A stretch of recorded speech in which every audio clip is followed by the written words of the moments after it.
Oke, jadi teman-teman sekalian, saya bersama Pak Kepala Dinas selaku Sekretaris Gugus Tugas Penanganan dan Pencegahan COVID-19 Papua Barat baru saja selesai atau baru saja bersama-sama dengan Forkopimda, Pak Kapolda, kemudian Pak Pangdam tadi diwakili oleh asisten teritorial, kemudian Pak Kabinda, dan juga Bupati Mansel, karena di Mansel belum ada fasilitas video conference. Jadi tadi Bupati Mansel bersama-sama di Polda baru saja melaksanakan video conference dengan para bupati dan wali kota se-Papua Barat untuk berbincang, mempercakapkan terkait dengan pembentukan gugus tugas di provinsi, yang kemudian kami harapkan kemudian di kabupaten kota juga sudah dibentuk. Bahkan sebetulnya para bupati sudah mengambil langkah itu jauh-jauh hari, tapi kemudian kami minta supaya terjadi sinergitas dengan provinsi agar menyesuaikan dengan struktur yang sudah dibuatkan berdasarkan surat kepala BPBD yang sudah disampaikan kepada para bupati. Jadi struktur gugus tugas di tingkat kabupaten kami minta untuk disesuaikan dengan gugus tugas provinsi, dan juga sudah kami komunikasikan dengan para bupati. Di setiap kabupaten juga akan ditunjuk seorang juru bicara, sehingga informasi apapun hanya keluar dari satu pintu. Tidak ada pendapat atau pandangan kepala dinas berbeda dengan kepala atau pejabat satu dengan yang lain berbeda-beda. Lalu kemudian yang berikut, semua harap supaya terkoordinir, maka informasi apapun yang ada di setiap kabupaten disampaikan kepada provinsi untuk kemudian bahan laporan kita juga kepada pemerintah pusat secara berjenjang. Kemudian di tingkat provinsi juga juru bicaranya atau semua hal yang terkait dengan penanganan COVID-19 di provinsi ini juga keluar lewat juru bicara, sehingga apapun, jadi Pak Kapolda tidak akan bicara tentang COVID-19 kecuali nanti akan ada koordinasi, tetapi semua pembicaraan kepada publik keluar lewat juru bicara. Lalu dari pembicaraan dan juga komunikasi dengan para bupati secara langsung bersama-sama tadi didampingi oleh semua Forkopimda di kabupaten dan kota. Itu informasi yang kami terima per hari ini, hampir di semua kabupaten itu sudah mengambil langkah-langkah. Misalnya jika ada arus orang yang datang dari luar, di setiap bandara, di setiap pelabuhan laut itu sudah dilakukan pemeriksaan atau deteksi dini dengan menggunakan apa? Thermoscan itu ya. Apa namanya? Termogan. Ya. Alat deteksi yang portable itu. Semua. Nah, ini contohnya. Jadi untuk mengukur suhu tubuh. Tadi sudah kami tegaskan supaya itu diteruskan, itu ditingkatkan. Lalu semua kabupaten sudah melakukan langkah-langkah itu, sudah melakukan upaya-upaya pencegahan itu. Kemudian semua kabupaten juga sudah melaporkan bahwa dalam rangka mengantisipasi jangan-jangan ada warga dari kabupaten itu yang melakukan perjalanan keluar lalu kembali ternyata suspek atau terpapar COVID-19, maka kemudian para bupati juga sudah mengambil langkah-langkah memastikan ketersediaan obat-obatan yang diperlukan, kemudian tenaga medis dan juga tempat atau ruangan yang bisa dipakai untuk tempat untuk bisa mengisolasi atau ruang isolasi itu sudah tersedia di sejumlah kabupaten yang ada di Papua Barat. Itu hal-hal yang tadi dilaporkan oleh para bupati. Lalu kemudian yang lain juga atau yang saya kira penting adalah bahwa Papua Barat sampai dengan hari ini atau per hari ini berdasarkan laporan para bupati dan juga di daerah atau di kabupaten itu kebetulan satu kabupaten dengan kabupaten yang lain itu penyebutan tim yang dibentuk untuk penanganan ini masih berbeda-beda. Ada yang tim reaksi cepat, ada yang tim satgas, ada macam-macam. Nah, tadi sudah kami perintahkan untuk dilakukan penyesuaian sesuai dengan provinsi dengan dibentuknya gugus tugas. Ya, jadi satu nama, seragam lah. Namanya apa, Pak? Gugus tugas. Gugus tugas ya? Satgas. Ya, izin Bapak, Yes. karena kita Provinsi Papua Barat mendahului yang pusat, jadi nama kita GPP dan nanti kita penyesuaian dengan pusat juga, Pak. Kita kemarin namanya apa nih? Satuan Tugas Satgas. Karena memang kita dulu. Kebetulan karena pembentukan Papua Barat itu kita tanggal 6. Kita sudah sejak tanggal 6 di pusat itu baru kemarin beberapa hari yang lalu, sehingga penamaannya untuk provinsi juga akan kita sesuaikan dengan petunjuk dari pusat. Itu terkait dengan informasi terkini, dan juga tadi sudah kami sampaikan kepada para bupati supaya daerah-daerah atau fasilitas-fasilitas umum seperti mall, seperti juga di bandara, kalau boleh tetap disediakan itu tadi alat pengukur suhu tubuh, tetapi juga pemerintah daerah supaya memfasilitasi untuk ada apa namanya tuh hand sanitizer itu di setiap ini. Jadi kalau ada orang yang kemudian datang di tempat umum, kalau boleh supaya setelah itu bisa dicuci atau tangannya dibersihkan, karena kita ini setiap saat ya kalau mulut dan lain-lain itu secara teknis saya kira nanti dijelaskan oleh Pak Dokter. Mungkin itu.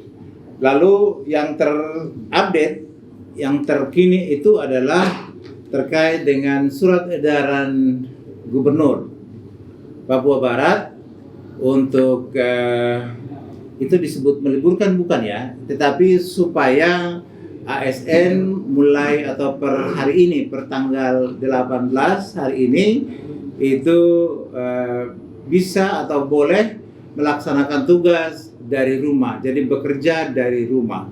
Ini dimaksudkan supaya ada apa itu? Social distancing, supaya tidak terlalu interaksi langsung, tidak ada atau menghindari interaksi langsung, agar upaya kita untuk mencegah atau mencegah virus itu, penularan virus COVID-19 ini, sebagaimana petunjuk juga dari pemerintah pusat, Kementerian Kesehatan, itu bisa kita lakukan. Jadi per hari ini sebetulnya di provinsi, instansi pemerintah provinsi atau ASN pemerintah provinsi itu sudah boleh untuk bekerja dari rumah, jadi tidak harus berinteraksi secara langsung sampai dengan tanggal 3. Lalu kemudian nanti setelah tanggal 3 baru kemudian kita akan lakukan evaluasi lagi untuk apa perlu diperpanjang atau sudah boleh kita bekerja seperti biasa. Jadi sekali lagi istilahnya bukan diliburkan, karena kalau libur enak sekali ya, waktunya panjang, bahkan tahun baru, Natal, tahun baru saja kita tidak libur sepanjang itu gitu ya. Jadi pekerjaan-pekerjaan atau tugas-tugas tetap bisa dilaksanakan dengan memanfaatkan teknologi informasi yang berkembang saat ini, dengan handphone pintar yang ada di tangan kita, atau juga dengan teknologi informasi yang ada saat ini. Saya kira itu. Bapak, kalau untuk anak sekolah dan aktivitas lain ini Bapak, apakah juga akan disamakan, karena mereka punya kemungkinan terpapar juga akan sama dengan ASN tentunya, Bu? Sama yang swasta mungkin Bapak. Iya.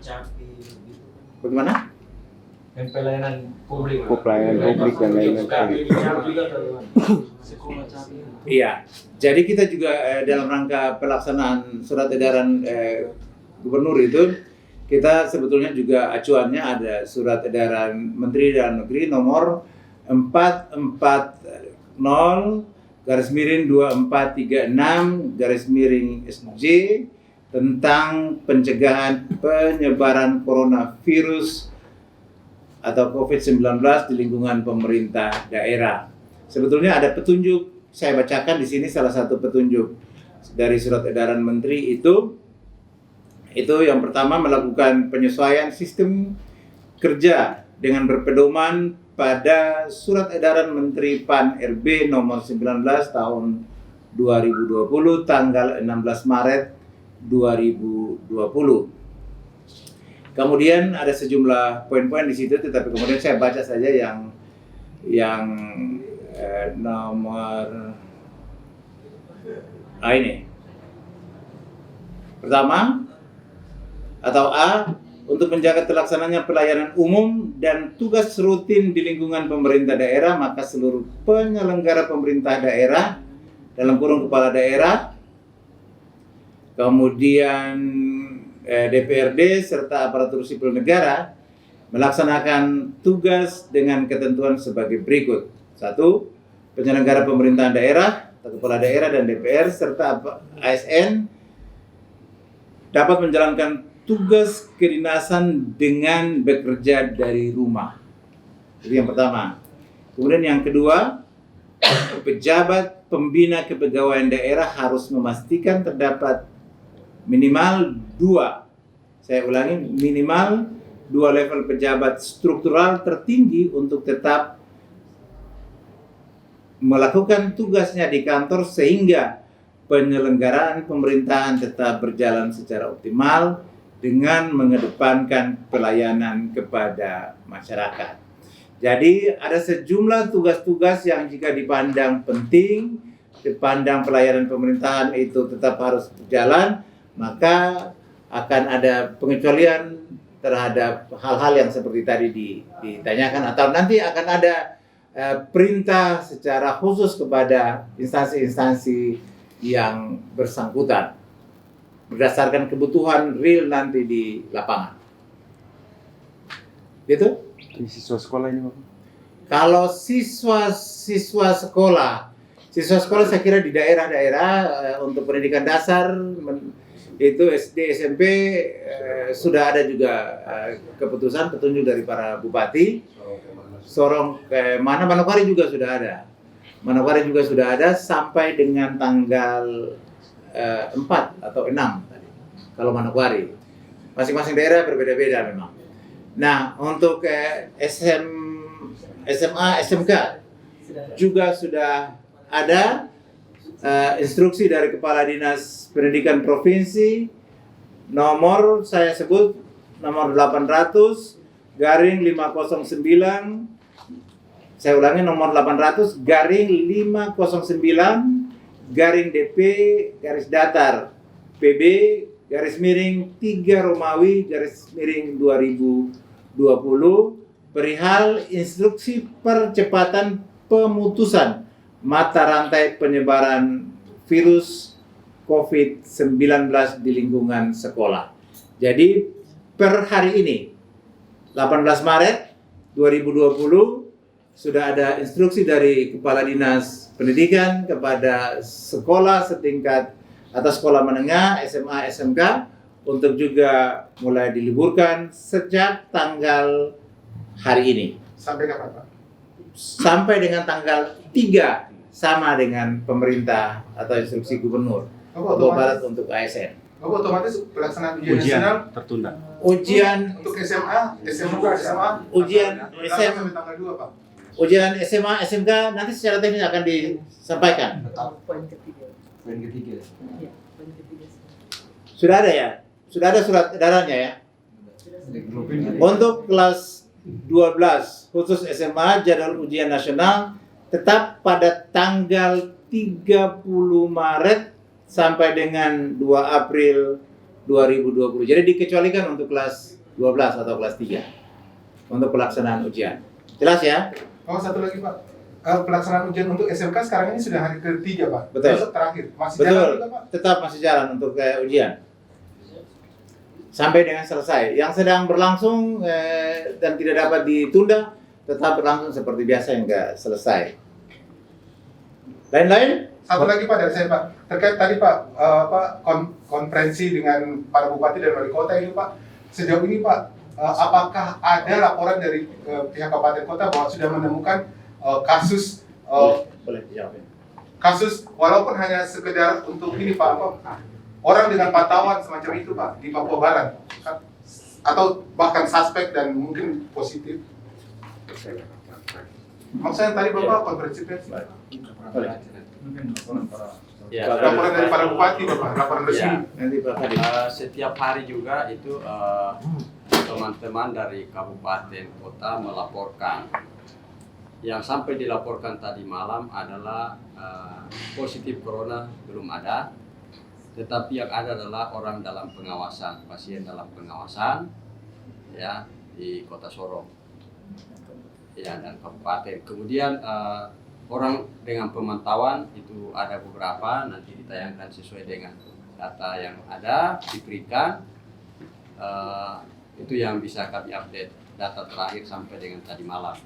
Untuk sampai dengan data yang ada hari ini itu nanti sebentar sore itu terakhir kami update lagi untuk keadaan sampai dengan hari ini sore nanti.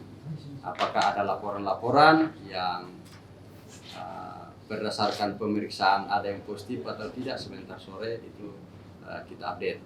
Tetapi sampai dengan jam ini Bapak Wagub memberikan konferensi pers sampai dengan sekarang yang positif Papua Barat masih nol, belum ada. Orang dengan pengawasan. Orang dalam pengawasan, pasien dalam pengawasan ada. Ya. Berapa orang Pak? Sudah baca sudah. Orang dalam pengawasan atau pasien dalam pengawasan Pak? Ya, silakan yang update data setiap hari. Pasien berarti sudah kena kan dia, sudah suspek, sudah kena. HP dong turun ke bawah dong biar di belakang juga bisa dapat. Izin. Tunggu dulu Bu. Iya sudah. Soalnya kita tidak dapat di belakang. Izin ya. Sampai dengan terupdate kemarin ya, pertanggal 17 Maret 2020 ya. Di Manokwari ada 27 pasien dalam pemantauan, orang dalam pemantauan, ODP, izin, ODP, orang dalam pemantauan ya. Ini berarti bahwa orang tersebut punya riwayat berkunjung dari daerah yang terjangkit ya, dan saat datang memiliki keluhan yang ringan, entah demam atau batuk ya, atau mungkin sakit menelan ya, sehingga dilakukan pemantauan lebih kurang 14 hari. Dari 27 pasien yang dipantau, 26 sudah dinyatakan selesai dari pemantauan 14 hari ya. Tidak negatif, maksudnya tidak datang pemeriksaan lab, tapi dipantau selama 14 hari dan dinyatakan sudah selesai, artinya bahwa yang bersangkutan sudah sudah bebas dari karantina ya, di karantina. Satu lagi. Kemudian satu lagi masih dalam proses pemantauan ya. Mungkin tidak lama lagi akan selesai, mungkin tidak lama lagi ya.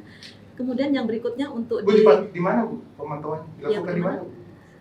Pemantauannya di wilayah Puskesmas Maripi ya. Jadi nanti petugas ya akan pemeriksaan ya, dan informasinya dari hari kedua pemantauan itu suhunya sudah 36 terus ya. Tapi tetap protap kami tetap harus memantau sampai 14 hari ya. asing atau orang Indonesia? Ini gabungan ada yang warga negara asing, namanya ada pabrik yang di pabrik semen ya, yang Februari, dan sebagian adalah warga negara orang Indonesia ya, orang kampung. Tapi masyarakat yang di daerah pabrik itu. Tidak, itu tadi yang kami katakan yang datang dari Jakarta Itu isolasi mandiri ya Bu? Iya, mandiri. Di rumahnya ya? Di rumah ya, dan petugas secara berkala akan berkunjung ya, kemudian dicatat suhunya, dan 26 sudah dinyatakan selesai dari pemantauan ya. Iya. Bu, rinciannya Bu, Rinciannya Bu, WNA berapa? Iya, WNA-nya ada 10. Ya, 10 itu yang waktu pas 5 Februari ya. Selesai. Sudah selesai, sudah jauh hari selesai. Berarti yang satunya warga di sini ya. Oh, sisanya 27 Sisanya kurang sini. 10 berarti 17 kan ya. Iya, 17 orang kita Iya. kami ya. Selanjutnya untuk di wilayah Sorong ya. Itu ada 12 ya, 12 orang ya. 12 orang ya. 3 orang dalam pengawasan dan 3 orang masuk kategori PDP, pasien dalam pengawasan, dan 1 sudah selesai ya. sudah selesai, yaitu tuan yang warga negara asing juga ya, yang awal Januari, 25 Januari masuk itu sudah selesai. Dan karena dalam pengawasan maka yang bersangkutan diambil pengambilan sampel ya. Untuk yang sudah selesai pengawasan, yang bersangkutan hasilnya negatif ya. Dan setelah 2 hari 3 hari sudah tidak ada panas lagi, hasil lab negatif, maka baru boleh kami pulangkan ya. Selanjutnya yang 9 masih dalam proses pemantauan dan masuk ODP, dan ada 2 pasien dalam pengawasan yang masih dalam pengawasannya di wilayah Sorong. Ya, dalam pengawasan. Ya. Kemudian untuk Wondama sendiri ada 2 orang dalam pemantauan sama riwayat riwayatnya dari Magelang ya, kemudian mau kembali ke Manowari dia via Jakarta ya. Tapi karena saat datang di Wondama ya ada batuk ringan, maka wajib langsung kami masukkan dia sebagai orang dalam pengawasan. Orang dalam pemantauan ODP ya. ODP ya, karena sakit ringan ya ODP. Itu akan 14 hari kami lakukan pemantauan mulai kemarin ya. Kabupaten Ibu lain. suaranya agak besar dong. Oh, soalnya. Maksudnya suara ibu agak besar. Iya. Sampai saat ini itu yang baru melaporkan ya. Bu, Pak Bu. Bapak belum melaporkan. Ini yang kami mohon dukungan dari wartawan, yang mohon bisa disosialisasikan untuk warga masyarakat yang pulang dari Jakarta, dari Makassar atau dari Manado, dan tolong ya kalau punya demam atau batuk bisa datang supaya kami semakin kuat lagi kinerja surveillance kami dalam menangkap atau menemukan. Intinya baru 3 daerah ini. Bu, berarti yang di Papua itu hoax ya Bu, yang 2 orang itu. Sudah dibantah oleh tidak ada pihak data. dinas kesehatan Papua dan direktur rumah sakit itu sudah dilakukan bantahan terhadap informasi. Berarti hoax ya. Bu, yang ODP atau PDP itu ada sudah sampai dirujuk ke luar. Keluar. Sementara dalam pengawasan ya, dua-duanya sementara dalam pengawasan. Punya ada dirujuk ke luar. Ada tidak dirujuk? Kami belum menerima informasi ya Pak ya. Iya, nanti kami akan informasi ya kalau ada. Baru, ya. Kami belum menerima informasi ya. Bu, satu orang yang Manokwari ini masih dalam pengawasan berapa hari lagi? Satu yang dalam pemantauan. Iya, pemantauan. Saya butuh buka datanya lagi gitu ya. Kan dari tanggal 17 tuh. Dari ya Tanggal 17. pokoknya nanti 14 hari lah, sedikit lagi mungkin akan selesai. Itu sendiri. Bu, yang di Silakan Sorong, itu. yang di Sorong itu riwayatnya bagaimana Bu? Yang berapa orang dari 12 mungkin bisa dijelaskan? 17. Ya semuanya itu tadi masih kita mengacu kepada juknis dari pedoman yang dikeluarkan Kementerian Kesehatan ya, bahwa selama yang mereka pulang dari daerah terjangkit ya dan memiliki gejala demam, kemudian panas ya, dan ada ya demam dan panas dan agak kelihatannya sakitnya mungkin perlu perawatan, maka masuk dalam pasien dalam pengawasan. Bu, pasien-pasien yang dalam pengawasan atau orang dalam pengawasan itu apakah tidak langsung dilakukan tes lendir atau tes semacam yang menurut standar kesehatan sehingga bisa diketahui secara tepat dan cepat mereka ada positif atau tidak, atau dibiarkan pengawasan mandiri saja? Tidak, ya sesuai ini semua diambil sampel itu, makanya tadi yang nomor 1 itu sudah ada hasilnya dan negatif ya, sehingga yang bersangkutan dipulangkan. Jadi semuanya seluruh Sorong juga ambil sampel. Yang pengawasan saja, yang lainnya tidak. Ya. Sudah berapa sampel yang dikirim orang dalam pengawasan? Ya. Sudah berapa sampel yang dikirim untuk pemeriksaan? Iya sudah 2 ya Pak ya. Ya sudah 2 yang pengawasan ya, yang lainnya masih dalam proses. Di Manokwari atau di Sorong? Di Manowari belum ada pengawasan. Yang 2 yang sampel yang dikirim ke luar. Di Sorong ya? Belum ada hasilnya? Iya masih menunggu. Ibu itu 12 ibu WNA berapa orang? Yang Sorong? Mungkin Nggak ada. oh yang Sorong hanya 1 saja. Satu saja. Iya. Mungkin maksudnya sudah cukup. Oke, cukup ya. Bapak satu Pak Wakil, izin saya Yohanes Salim, Pak. Pertanyaan saya ada 2 untuk Pak Wakil Gubernur. Yang pertama, dari pusat kan Presiden sudah mengalokasikan anggaran untuk penanganan corona pusat. Kalau untuk di Provinsi Papua Barat sendiri, itu alokasi anggarannya berapa? Sehingga kemudian kita tahu sejauh mana. Yang kedua, ini kan harga-harga bahan pokok juga berdampak dengan adanya corona ini. Mungkin penegasan juga dari Pak Wagub supaya kemudian dinas terkait mulai melakukan sweeping, survei ke harga pokok. Jangan sampai kemudian seperti gula sekarang sudah mulai naik. Kita antisipasi jangan sampai nanti yang lain berpengaruh. Karena kita tidak hanya mencegah coronanya, tapi dampak sosialnya itu yang kita harus antisipasi. Terima kasih. Baik, terima kasih untuk saran yang kedua itu terkait dengan upaya untuk memastikan agar proses atau dampak dari penyebaran COVID-19 ini kemudian jangan sampai kemudian berimbas kepada hal-hal yang lain terkait dengan penyediaan 9 bahan pokok atau ketersediaan 9 bahan pokok.